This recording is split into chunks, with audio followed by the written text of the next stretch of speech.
Yeah, good evening, everyone. Welcome to the Kalinga Literary Festival. It is my great pleasure and honor to be in conversation with Sandeep Dutt today. He is a gentleman who is a man of extraordinary accomplishments. It's been very difficult to put it down in a few words, but he has very kindly assisted me with his description. So to read out what he has said, he starts off by identifying himself as an author, entrepreneur, mountaineer, and above all, passionate about taking learning forward.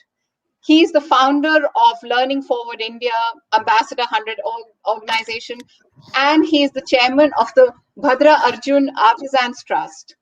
He's also got many other accomplishments, which I shall not read, but one of the most important and significant ones, which is pertinent to our this evening's conversation, is that he is associated with the Fab India School in Rajasthan. And I will not describe it more because I hope to discuss it more in greater detail with him later in the conversation. It is one of the most fascinating experiments in education, and I'm so delighted to be in conversation with Sandeep Dutt. Welcome, sir. Welcome to this thing. Maybe I should give a brief introduction about myself as well. Yes, Jaya. If you don't mind. I have been associated with publishing since the early 1990s. Again, held many diverse responsibilities, worked in publishing right from the literary magazine to indie presses to multinationals. And now I work independently as a consultant, etc. As I think the one thing in common between Sandeep and me is that we are both passionate about our chosen fields. We are extremely passionate, and I look forward to this conversation. Welcome, welcome, Sandeep. Welcome, Um, Jaya. well, one day we are going to meet in person, but Sandeep, first of all, I have to offer my congratulations on this absolutely brilliant book. I mean, every time I read it, I discover so much more. You set my mind thinking. It is more than the generosity of spirit with which you share your words. It to me it comes across as a sort of a manifesto of your work, of your lifelong passion. So we'll get into the details a little later, but let's just start with the basics. How did you get into the field of education? It's been a few decades, and you started at a time when it was still sort of exploratory. Tell me more. Yeah, this is interesting. And I often people say I pass out of school. I say, well, I never passed out of school. So the fundamental flaw in thinking about passing out, how can you pass out of a school? Yeah. So I have, and it's like one of my ex-headmasters I was in conversation with recently. He said, what we learned in school together between him as my teacher and myself is that learning has to go on. The school of life has to go on. So when we say we graduate, it kind of doesn't really explain. It's a very figurative assessment cornerstone. And assessment cornerstone just to create some kind of suffix to your name. Yes, so and so and so and so. But that suffix is irrelevant. So when I go back to my life and I go back to the 70s when I was doing my schooling, I somehow fell in love being in school, which many of us may have fallen in love with. And then even after the school, I was right through my life involved with some school or the other in some capacity. And what took me to schools was the outward bound. I thought that teachers box children into a closed classroom and life is an open classroom. And I was very passionate of outdoors. Yeah. As I was very passionate of outdoors, I think I must take more children outdoors. Yeah. Yeah. So that's where it all started. No, but but if you were passionate about school and if you were interested, but in school we are all still very confined. We are still, have limitations. Was there something within the school which engaged you, which encouraged you to think out of the box in this manner and appreciate this kind of, what is it, experiential learning? Yeah, experiential learning or learning beyond the classroom, if I may want to put it in a simpler way. I give all gratitude to the teachers we had, and particularly I was lucky enough to go into a school, the school which has its own curriculum. So I'm Ah, referring to Doon School where I had the fortune to go. So what used to happen in school, they used to send out boys in groups to outward bound activities, which used to be okay. twice a year. So these outward bound activities or midterms were the ones where you learned what is combustion when you actually lit a fire yourself, Yeah, where yeah, you actually saw the flora and fauna and try and connect it to what you were mentioned or taught in the class. yeah, yeah, So, yeah. and the beautiful part was as you grew up in that experiential learning system, at the age of about 14, 15, they would say, go on your own. So Ah, first you would go in a larger group, then you would go in a smaller group, and then they would say, go without an escort. okay. That is So really throwing in the deep end. that is very interesting. And when I look at that and when I really see that in today's day, where we have reached a stage where we are only looking at assessment, we are not looking at learning. Hmm. Now, when we do our schooling or the school or the metaphorical good school I talk about is where assessments have no place, but learning has all the place. Yeah, Now, if you go the world over and if you even look at our historical perspective in India, you learned on the footsteps of the guru. Now, yeah, sometimes when I talk like this, people will talk, you're talking about Gurukul, you're talking about ancient Indian philosophy, it's not relevant. Hello, I'm not saying it's relevant or it's not relevant, but it is learning at optimal, where yeah, you learn how to cook, you learn about livelihood, serving your guru, you just about learned everything. So if you look at the Indian philosophy, the guru chela or the ustad and the chela way of learning was really experiential learning. And today you talk of the Finnish model where you say, okay, they learn everything outside the classroom. yeah. You talk of project based learning, you talk of experiential learning in Singapore. But you've forgotten that if you read from mythology to our ancient times, we learnt it all living with the Guru. Yeah, yeah. So True. even today, and today now that we have grown up, we often go and live in an ashram or we go for meditation camps or we go for, better health camps or whatever. We go for a deeper sense of learning. Yeah, So that is the ecosystem. Now, if you look at a present day school, it does not provide you the ecosystem.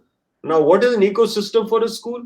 It's very simply a school should provide every person an opportunity to learn at his or her pace, with his or her resources, with whom he or she would like to learn. Then only they will be learning. Now, it's with such interesting. parameters, you can't run a school system. That's the challenge. It's very interesting that you say this, because one of the questions that I was wondering, which I'd framed to ask you, and I'll ask it now because it's a good opportunity, is how do you define a school? And then I will come to how do you define the good school, because you're very clear in your title.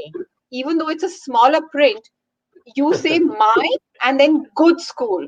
So the Yeah, good school is emblazoned on the cover, but my is very much there. So absolutely. let's start with, if you've got to dissect this, I mean, uh, what you define as a school. Does a school need to be a brick and mortar thing? Because what I'm hearing from you is it's basically that relationship and that community and the learnings you glean. But tell me more. I would love to hear, because you have a lot to say in this book. So tell me more. Yeah. See, if you look at it very simply put, a school is a relationship of stakeholders. It's nothing more than Yeah, that. yeah, And who are the stakeholders? The teachers and the yeah. students, the Huh. teachers and the parents, The Huh. teachers and the management. The teachers and the teachers. How many times have I said teachers? Yeah, you say it all the time. And the one Absolutely. and no, and may I That's a interrupt here? school. No, may I interrupt here? What you Sure. also say is you qualify the teacher is not necessarily the teacher you see in the classroom. You all throughout your book, you keep mentioning different scenarios. That's what I like about it. So tell me more. Sorry, I interrupted. Yeah. I'm so interested. That's exactly what that exactly what I was coming to. So there's a Yeah, teacher in your peer, there's a teacher in your mother, in your father, in your brother. You learn from everyone. So yeah, when you look at the teacher, we talk of a teacher, we don't understand the depth of teaching. That's the first anomaly in the whole system. You learn yeah, to drive with someone, you learn to eat from someone, you learn your basic life skills from someone. That's what holds you ahead in life.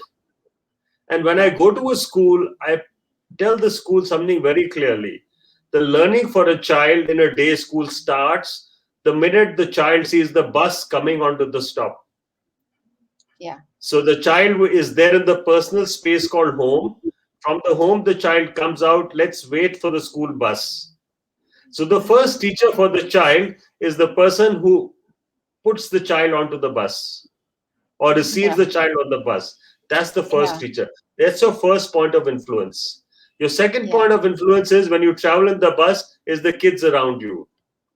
yeah, Your third point of influence is your driver bhaiya and your didi who are there traveling in that journey with you. And yeah, by the time you come to the school, you've got the mood and the energy to make your day. yeah, So the journey to school is also a very essential part of the learning element. So whether yeah, some young girl you hear of stories, people boat to school, people walk to school, people cycle to school, all that adds to their learning system. yeah, And that's exactly where the learning starts. Learning starts with the journey to school. Learning starts with the opening of the gates of the school. Now, learning yeah, in the school is offered essentially not just in the classroom, but it's offered to you when you play sport, when yeah, you have skills, you dance, you have art, you have craft, when you learn to live with each other, when you learn to accept each other, when you make space, when you learn to give. So, my favorite analogy is when you come from home, you give up your personal space and you go into a social space. Now, that yeah, is the journey of schooling. So, yeah, from your personal space where you are with your parents, you are actually sent to a society and a community. Now, in yeah, your community, the first lesson you get is to give, which is yeah, akin to service. So, if you yeah, know that when you go to your kindergarten, what are you told? Share your food, share your tiffin, share your bag, share your pencil. That is nothing but giving. yeah, And the true. sense of giving brings in you an element of service. That's the first element a school must have. A school must be grounded to a sense of service. Second, Hmm. when you have the service element there, the next thing you learn in school is skills. You will learn how to sing, you learn how to draw, you learn how to dance, you learn how to play, all kinds of things you learn. So you pick up skills. When you're picking up skills, you are actually making your way with better motor skills, with better physical ability. You play sport and you also study. And that's exactly where I often say that a good school is that which offers service, skill, sport, and study. And if you look at the current system, schools only offer study. So You if you know, have a school and it divides in these four S's, that's a great school. and that is your fundamental philosophy, isn't it? That is what you expound Absolutely. upon in this book. I mean, Yes. the various examples that you take, that is what is interesting in it, that you have identified, or rather delineated, these four critical aspects of a school. But more than that, in your book, what you do is you have these short pithy little chapters which take into account schools as they exist today. And you have uh, created chapters based upon elements that are easily identifiable in each school. So it could be from the library, from the teachers, from whatever, they're very fixed notions of what the elements of a school, and you leave the discussion, you lead a discussion in those specific aspects, and that's what I like, that you don't restrict yourself according to boards or according to curriculums. You are very keen on, because pedagogies, that's a part, the classic focus, focus is on schooling, and what can you impart in the schooling? Is there more than just the schooling? Is it because it is a critical phase of life. It is a critical phase. You see the children transit from toddlers to being adults. They're ready to they're eligible to be voting in our democracy by the time they leave school. So forming and creating, one of the things which I say when I go to school, especially when I talk to my daughter's school and teachers, is, hang on, we are all partners in this, we are all stakeholders in this, because the schooling never finishes, the education never finishes, the learning never finishes. And and and this is what I liked about the way you talk, and I think this is where I'd like you to talk a little bit about the Fab India school. It, I mean, it is Mhm. absolutely extraordinary what you have done there. You know, you have. I mean, the clips I have seen or whatever little I've read, I get a sense of that your philosophy is actually bearing fruition. Tell me more. Tell us more. I mean, I think we Yeah. need to See, share it more school, widely. absolutely. School is a piece of land brought to life. School is Yeah, not a school is not a compound. Now, if I yeah, look at where the schools are designed, they're designed like a compound. A yeah, school has to be without walls. yeah. So when I look, I got this opportunity 10 years back to step in and lead the school culture transformation for the Fab India School. And that's my position as the leader as the trustee or the managing trustee of the Bhadrajan Artisans Trust. The Bhadrajan Artisans Trust was created in 1988 with the object of helping artisans in their crafts in a particular area, where young Mr. William Bissell, the current chairman of Fab India, came from his Westland days as a Woodstock young lad and went and settled in a village. I will work with the artisans here and we will create a design and learning for them so that the quality of mojeries they make will become better. Now, the mojeries and the design never came, but he got involved and rooted with the culture. And when he got rooted with the culture, he asked them, what could we do together? So in 1990 odd, the artisans said, please make a school for our girls. Hmm. Now, that in Rajasthan was something unheard of. And add to that, they said they should speak English. So in this little village called Bali in Rajasthan in 1992, where the seed was sown of an English medium school, today there are 17 English medium schools in that village, all doing all offering you all kinds of learnings and design. But this piece of land, which today is now almost 16 acres, it's a normal day Yeah. school. We don't have a boundary wall. We have a 10-acre of forest. So it was an arid piece of land which you couldn't dig with a sickle. Today has a forest.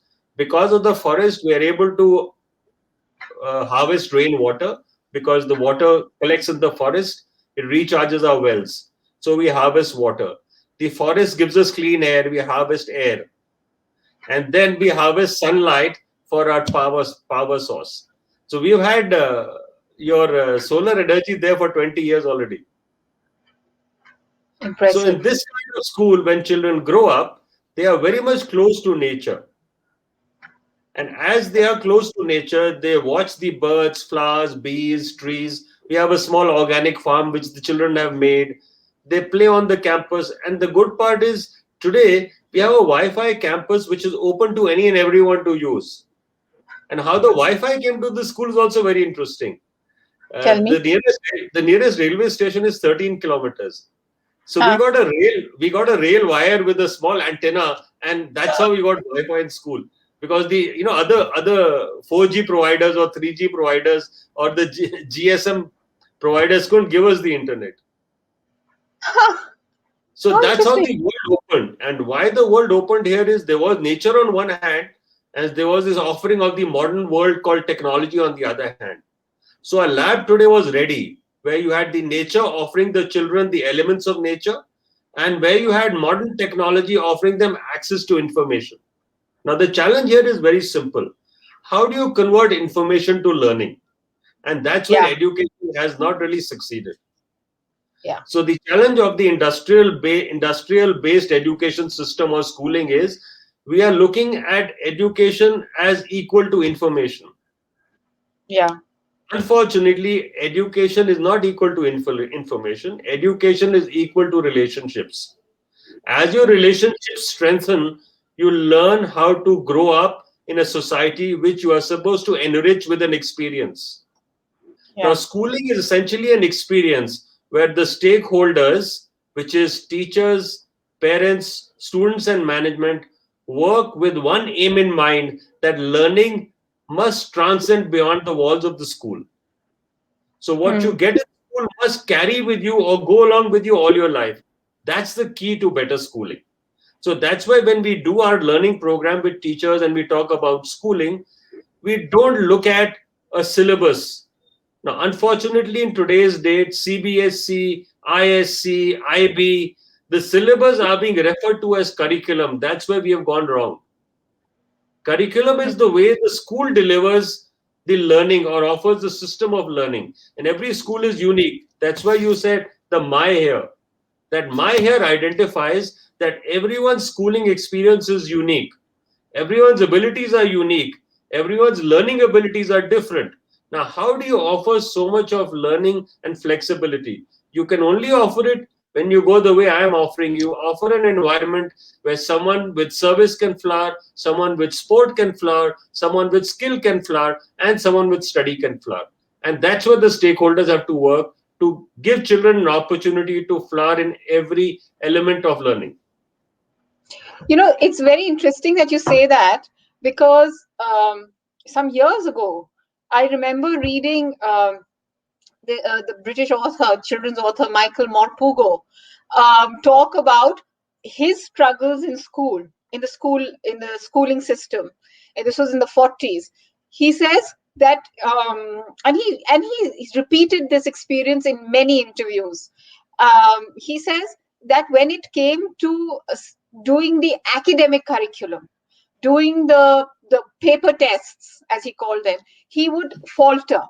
He would just barely pass or whatever it was, but the other stuff he could sort of handle and understand, and he enjoyed it, and he wished he had more opportunities, because the schools needed to recognize that they were a community, and as you're rightly pointing out, there were children have varying abilities, and these gradation systems, etc., where you expect everyone to ace and get all the seven Doesn't work. points or whatever. It doesn't work. Yeah, It that doesn't. doesn't work. It just doesn't work, because everyone has. I mean, at the end of the day, we are all human. In any case, nobody excels like this in adulthood. So Yeah. why do we put this kind of pressure on children? The reason, what I liked about all that you have said in your book is you give people reading the book alternative frameworks. You're not insisting that they need to follow a particular route. You give your reasons for why you're offering alternatives, you know and that is what is interesting, because that's why I wanted you to talk a little about Fab India School, was because it may be in Rajasthan, etc., but how do you sort of replicate that philosophy of the good school and your curriculum across other schools, because you often you work with schools Yeah. in cities as well. So how does it work? How do you apply that philosophy? I knew you would catch me on that. I know. Sometimes it's easy to make models, but it's very difficult to replicate them. Yeah, So well, there was a debate in the boardroom of the Fab India school. huh, Let's create more Fab India schools. I said, hang on, these are not stores that you can open all over the country. yeah, A school is not a factory, number one. And yeah, a school is only governed by one limitation: happy teachers. Yeah. So I said, if you can't, sorry, I'm going to say produce word. I said, if you can't produce or reproduce happy teachers, you cannot replicate schools. I think that's a fair argument. I think that's a fair So argument. then they said, okay, hang on, then what do we do? Now that we have this school for 25 years, it's matured, it's today standing out with so much. So I said, let's look at it very hypothetically. The school gives us three clear deliverables: Huh, governance, huh, training, and learning. huh. Governance in terms of management, in terms of how we run it as an institution, because governance builds the institution. Yeah, yeah, So today in our environment where schools are so-called non-profit, yeah, governance is a very iffy topic to talk of. And yeah, managements and governance always have a challenge in school. It's not them to blame, it's the system which is designed like that, where you can't operate truly as a non-profit, neither are you allowed to make profit for good. Ideally, school is for social wealth creation, and that is philanthropy. So what really happens is today philanthropy is considered giving. Philanthropy is not giving, it's social wealth creation. Now, when you look at social wealth creation, there should be no reason of profit or not profit or whatever. This is not required at all. After all, the profit of a school is how well the children do. And how well the children do is governed by, not by pedagogy, it's governed by pastoral care. So in the Fabindia school, what we thought, that if we gave great pastoral care, we gave great mentorship, we needed the best teachers. So that's why we set up a learning center for teachers. So first was the governance bit of it, where we said, okay, we are trustees, all seven of us, we are willing to leave the trust and get the best people in the country. That's how we handled our governance. So the governance of a trust must be open to the best people to come in, not kins and relationships. So that was the governance challenge we handled, where we held the community should take over the school and run it. So when we work with schools today, we said we can give our governance design model to schools to adopt. So that is one thing we are giving to schools. And when we work with schools, we work with culture in mind. We are talking of school culture transformation. So culture has to begin with governance. yeah, So one is exactly. governance. Yeah. Second is training. Training Yeah, moves for teachers, and the goal of training is happy teachers. So, like in school, children go with different abilities. Today, teachers and individuals also come with different abilities. So you work with teachers. It takes 3 to 5 years, and actually find the strength of each teacher for the school. So that's the next part. That's where the happiness of teachers come. And what happens today in the Indian schooling system is you don't want to invest in making your teachers happy. You only want yeah, your teachers to make work day and night is to make you happy so that your ROI goes up. yeah, On yeah, the other exactly. hand, if you work for the happiness of the teacher, which is not necessarily monetary always, I'm going to argue and prove to you it's not always money which will give you happy teachers. There is this clear path of the career. There is this clear empathy what the school must have with the teacher. There is the trust in the teacher. There's the leadership the teacher must be given. The freedom the teacher must be given. So that's part of our training. And definitely the third part is learning. Learning addresses better learning outcomes for children. So when teachers improve, it must translate into better learning outcomes. And better Yeah, learning outcomes cannot be measured with assessments. So when we do our My Good School, we have a report card. And what is a report card? Where children will exhibit, this is my drawing, this they'll paint something and this is what I learned. They will write about what I learned in music. The children write their own report card. So it's that much of a reflection. And once the children write the report card, then the teacher writes in the report card, then the parent writes in the report card. So that's a My Good School report card. And the report card also has a little recollection of a logbook where children follow their experience in a school in service, skill, sport, and study. So now you look at this, you have the governance, you have the training, and you have the learning. If you look at these three different parables, we take them to other schools. So today we have offered our modules through a foundation called the Learning Forward India Foundation. And the Learning Forward India Foundation is purely focusing on school culture transformation, which is a byproduct of our work which we have done for the Badrajan Artisans Trust. So that's why this book also came about. The book came about simply for three reasons. One, If you look at the chapters, they are very simple. Yeah, The they are. child can the child can read, the teacher can read, the parents can read, anyone can read. And believe me, we will give you in Hindi and other languages very soon. We're already looking at the possibility. So this book will become like a basic handout for anyone and everyone who wants to do anything with schooling. The chapters are easy to read. The design of the book is also very simple to handle. And if you look at the theme in the book, from quality of education to the process to the learning outcomes, it addresses all these things. So that's all we have. And that's why the book, as well as our work at the Fab India School, is path breaking. No, it's interesting that you are that Sorry. you have. No, it's fine.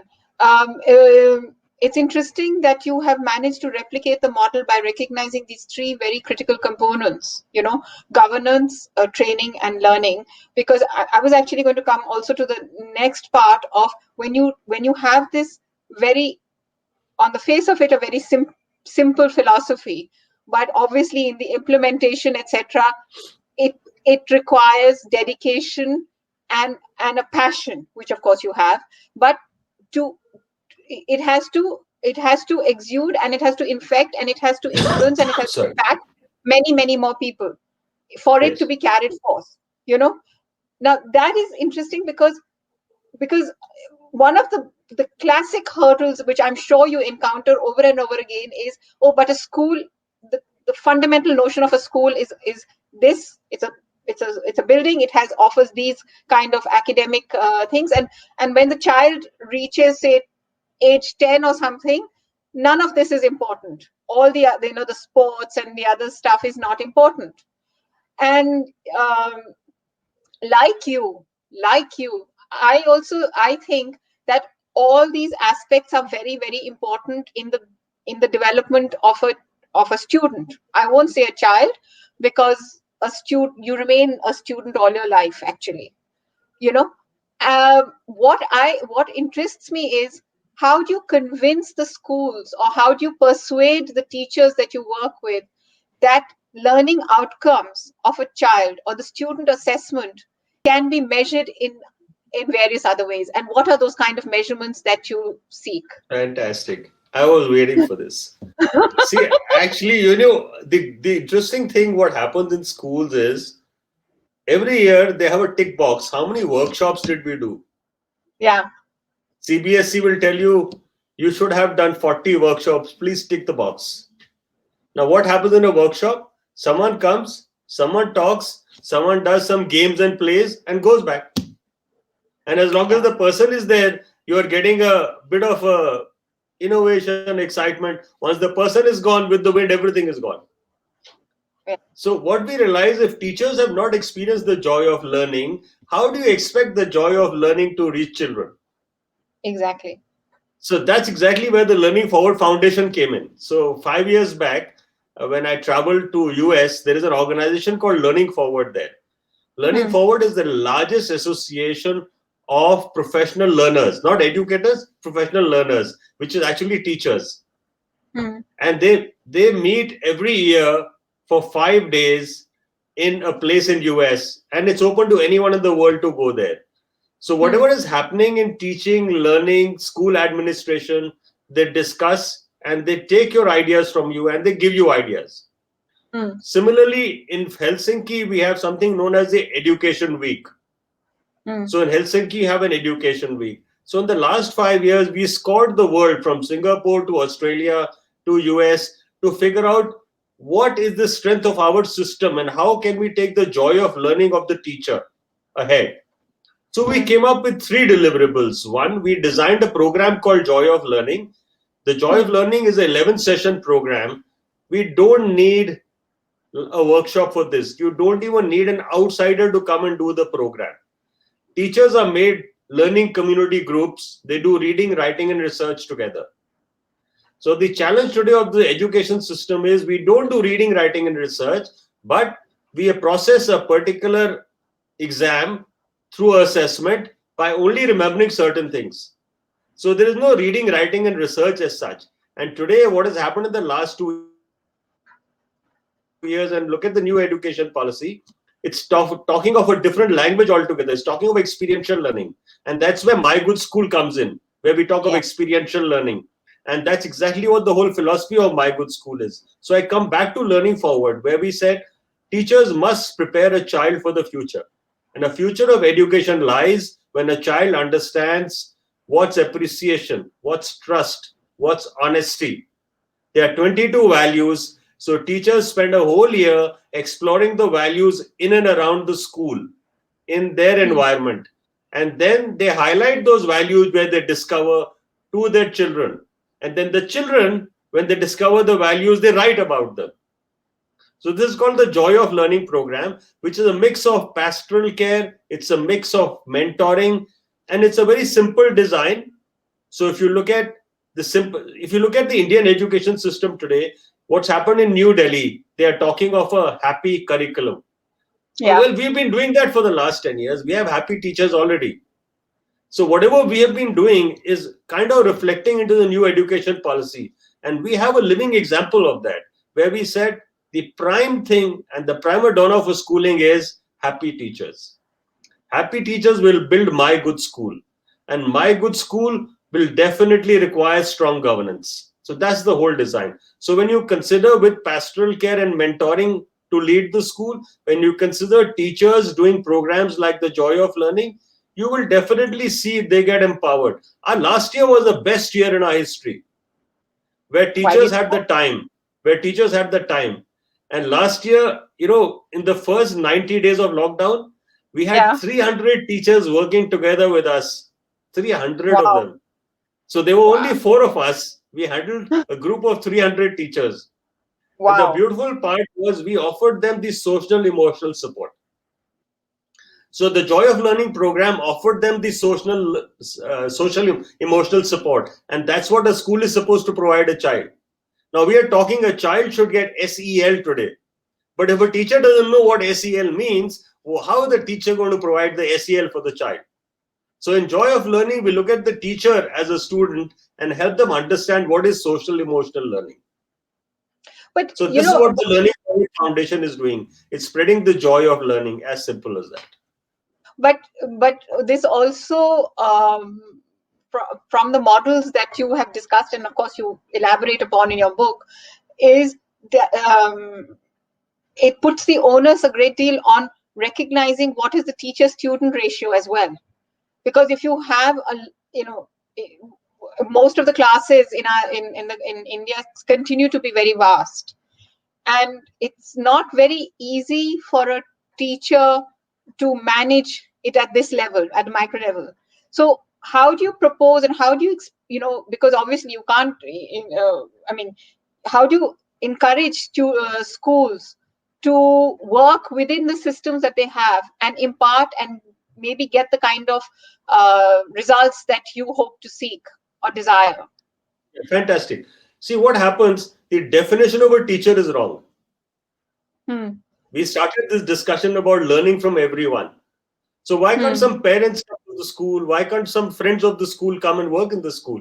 And if I go back to my schooling days, I know so many friends and so many relations of my teachers used to come and live in school, and we used to learn from them also. Yeah. So if you True. involve the stakeholders, which is the parents, the management, the students themselves offer you so much of learning and leading. So if you look Yeah. at if you look at the education policy today, I think we need to mention it because this is why the whole debate lies, and this book kind of was very timely. So the focus in that policy is also on teachers. I was going to, sorry to interrupt. You have actually preempted me because that was going to be my next question. But carry on. I will not Yeah. raise the question. Okay. Yeah. We have limited So time because I can talk the whole night on this subject. told you, So I told I'm you we were conscious going of, to be yeah, doing this. I'm So, conscious but about the time.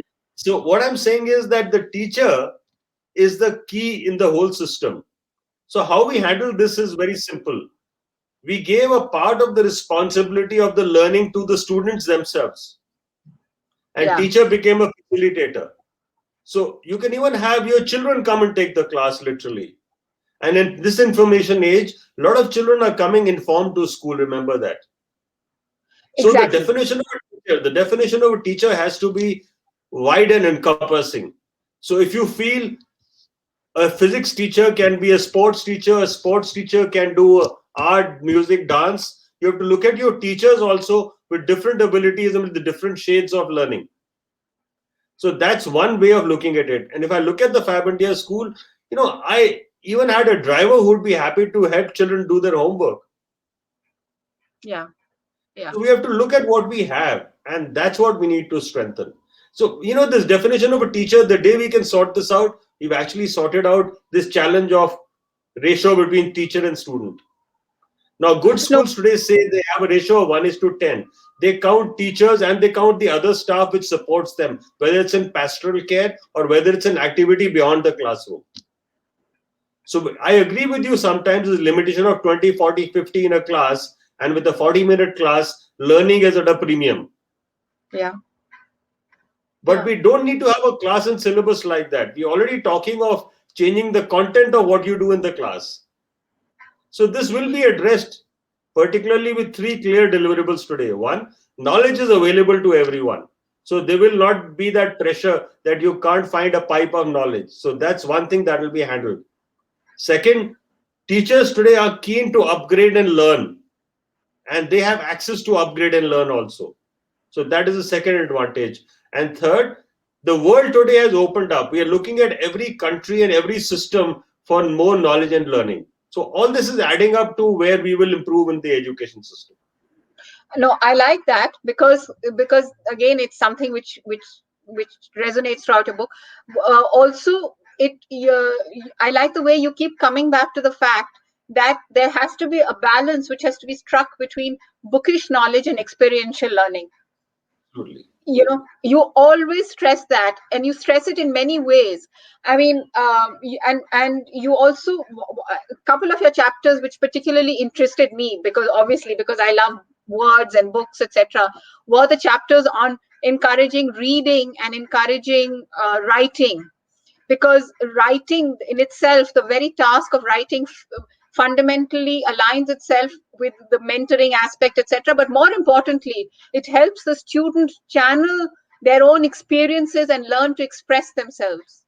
You know, and I like the way that you took different aspects of a school and you mentioned it, and you constantly talk about how care should be taken in tackling different aspects of the school in order to impact meaningfully the life of the student.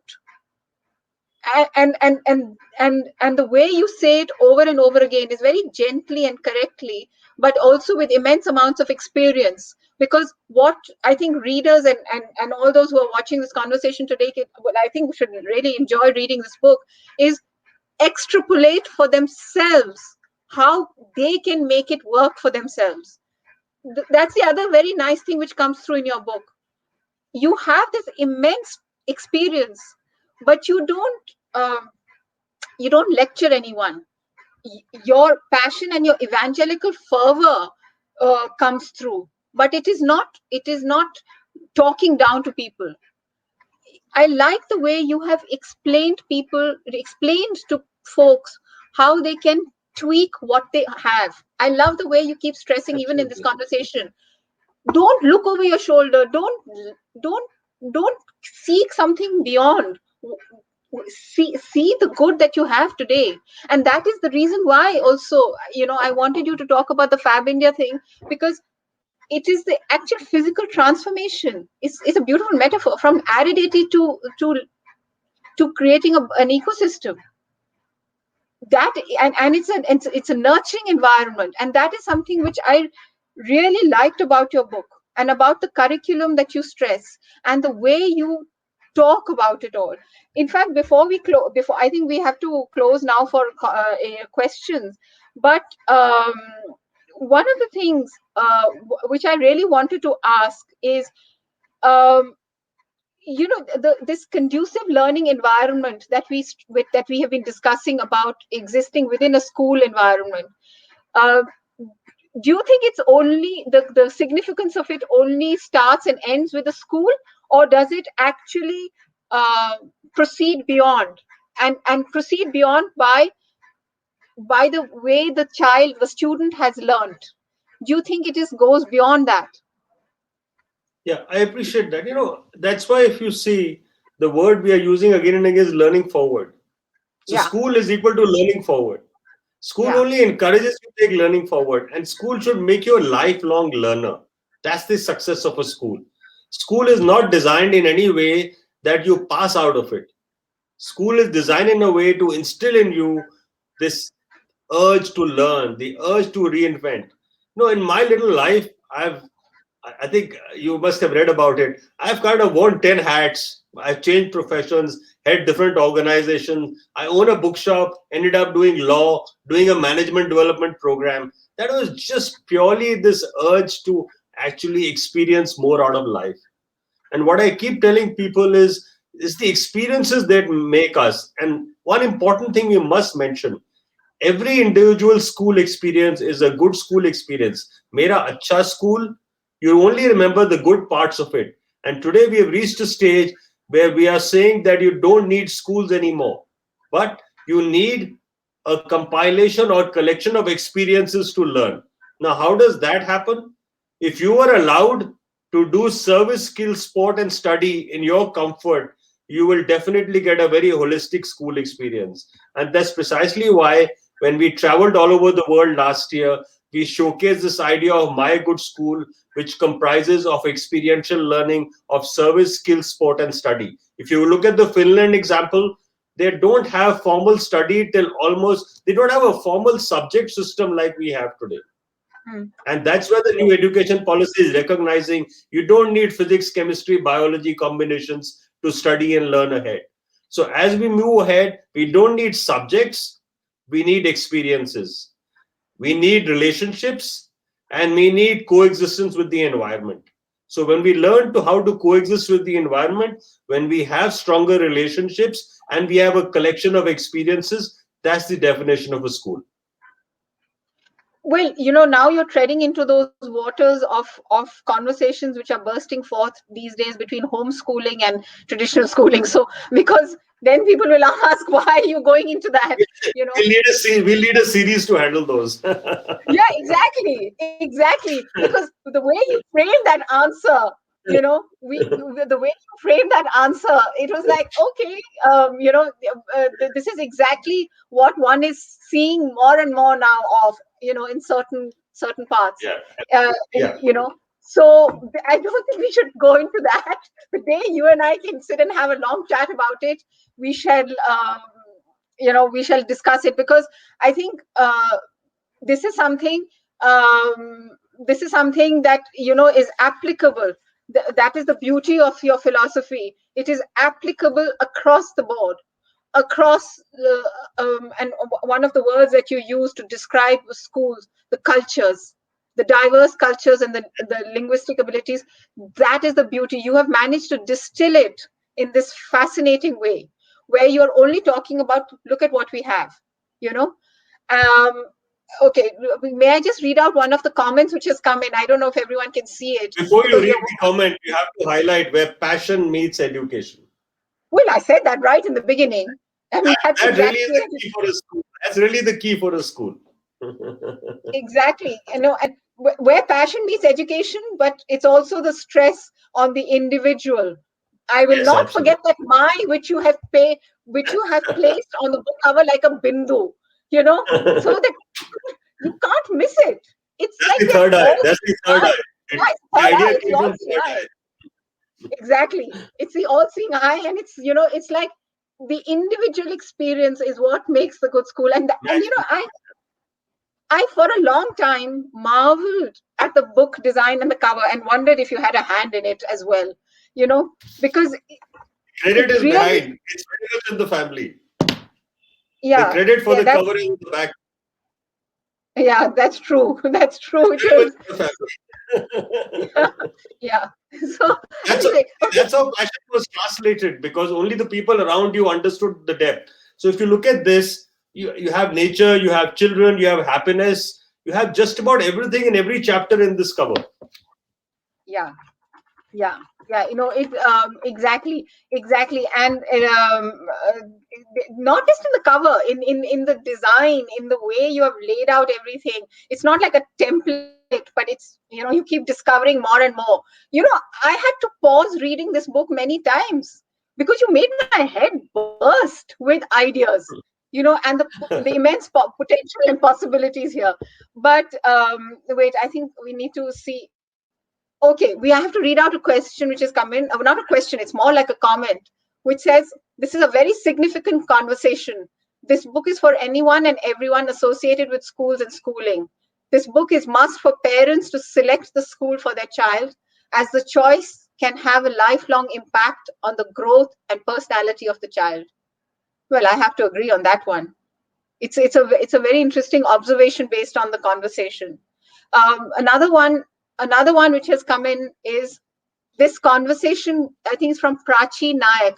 This conversation will encourage us to observe, question, and evaluate, and choose a school that will truly prepare our child for a life beyond the campus, a life beyond theory, a life beyond algebra.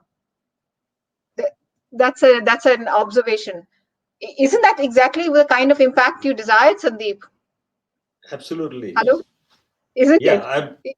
absolutely. I'm really delighted that people are getting to feel the book.